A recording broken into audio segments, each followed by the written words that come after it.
Salut les filles. Alors aujourd'hui, deux petites choses. D'abord mon maquillage du jour. Euh, il n'est pas très original parce que c'est un peu la même chose que c'était avant-hier. Un trait de liner, du mascara, du rouge à lèvres. Voilà, je me casse pas trop le trognon. Mais ça me plaît bien comme ça. J'aime bien quand j'ai pas forcément trop d'idées ou que je veux pas faire trop chargé ou voilà, je fais ça. J'aime bien. Donc le liner, c'est toujours le même, le liner pinceau de bourgeois. J'ai encore utilisé le Bad Gal de Benefit pour les cils. Et je vais aussi utiliser celui-ci, le Volume Express Turbo Boost de Je mets Maybelline. Il est quand même pas dingue, hein.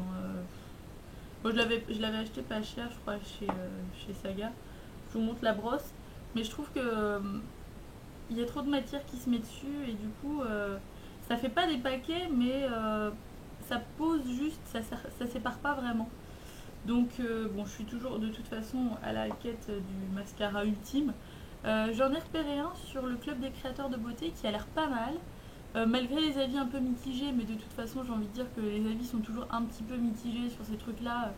J'ai un peu la flemme de tous les lire. Je crois que c'est le 3D Super Seal ou je sais pas trop quoi là. Donc la brosse a l'air un peu folle. Donc j'ai bien envie de le commander. Je vais peut-être tester ça parce qu'en plus j'ai des réducs en ce moment. Vu que c'était mon anniversaire, j'ai un cadeau qui m'attend. Enfin voilà, je me fais complètement avoir par les mails qu'ils m'envoient. Mais voilà, et puis en plus ils ont un gel liner qui a l'air bien aussi. J'ai vraiment envie de tester ça parce que tout le monde a l'air de dire que c'est absolument génial, formidable, voilà. Donc bon, là aussi je me fais avoir, donc j'ai envie de tester. J'ai mis aussi un petit peu de crayon noir autour de l'œil. Sur les lèvres, j'ai toujours le Snow White de NYX que je trouve vraiment joli. Que là j'ai juste tapoté en fait sur mes lèvres qui étaient déjà bien hydratées. Et j'ai mis par-dessus un gloss rouge de chez H&M dans la série à 95 centimes là. Ceux avec le petit bouchon avec de la dentelle dessus. Le rouge, je sais plus comment il s'appelle, mais c'était le rouge avec le bouchon bleu et la dentelle noire par-dessus, je trouve que c'est ça. Qui est pas mal. Bon, malgré tout, le gloss, ça reste quelque chose que j'aime pas. Euh, j'aime pas avoir les lèvres qui collent et puis j'aime pas le fait que du coup ça s'en va super vite.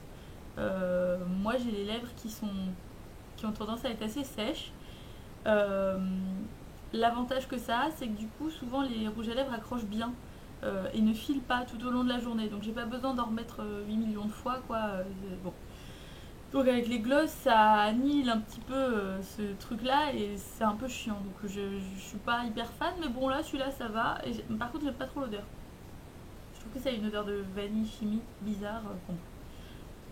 Mais là, ça me dérange pas. Par contre, il y a un gloss de chez ELF, je sais plus lequel c'est, qui a un goût absolument dégueulasse.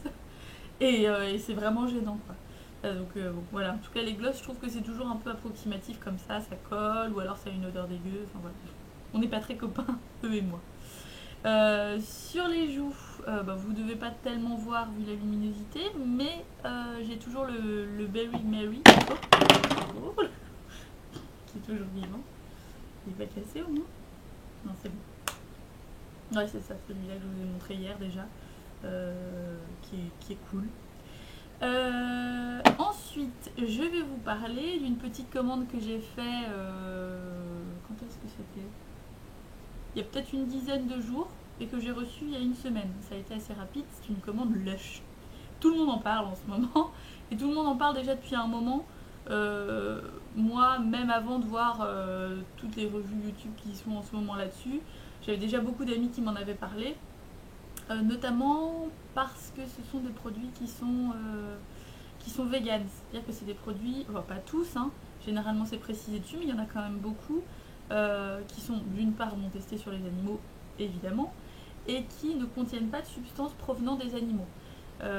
Et moi ça m'intéresse beaucoup parce que je ne le suis pas moi-même, hein, je suis même pas végétarienne, mais, mais mon mec est vegan, donc du coup c'est vrai que je suis quand même plutôt sensibilisée à la cause et j'essaye tant que faire se peut à mon niveau disons, adapter un petit peu et de trouver des produits qui sont le plus éthiques possible concernant les animaux, quoi. Voilà, si possible, pas tester. Voilà, j'ai un mascara je mets, je sais que c'est testé, donc voilà. Voilà, mais j'essaye de faire quand même attention. Et là, c'est vrai que le fait que ce soit vegan, que ce soit naturel, que ce soit. Bah ouais, je sais pas.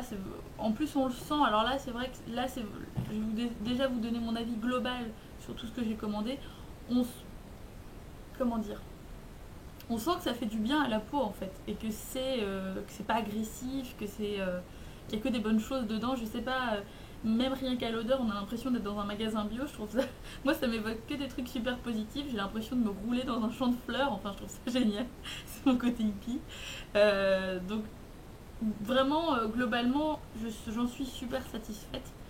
Euh, je vais vous montrer un peu ce que j'ai commandé. Alors, par contre, moi j'ai commandé sur le site anglais parce que bah, la raison est très simple, c'est que sur le site français, ils se gavent, mais à mort, quoi. Les prix sont ahurissants. Euh, je sais pas comment ça se fait. Je trouve ça à la limite scandaleux. Parce que déjà, ne serait-ce qu'au niveau des frais de port de France à France, ça coûte plus cher que d'Angleterre à France. Incompréhensible. Et les prix, c'est-à-dire que c'est pas des conversions de la livre à l'euro, quoi. Ils ont fait les prix qu'ils voulaient, qui sont beaucoup plus chers, qui sont complètement abusifs. Euh, et rien ne le justifie, je pense. Donc, Lush France, pour moi, c'est mort, hein. Même en magasin, c'est même pas la peine, parce qu'à mon avis, ils doivent pratiquer les mêmes prix. Et voilà, je trouve ça abusé. Donc, j'ai commandé sur le site anglais. Alors, pour celles qui voudraient commander sur le site anglais, mais qui ne maîtrisent pas trop l'anglais, moi, ce que je vous conseille de faire, c'est regarder sur le site de Lush France. Et puis du coup d'aller voir à peu près les équivalents sur le site anglais. Parce que le site anglais, il est un peu chargé, quoi. Le mec qui s'est occupé de faire la mise en page s'est un peu lâché, donc c'est pas hyper clair. Euh, Bref, venons-en au fait. J'ai acheté 2 shampoings.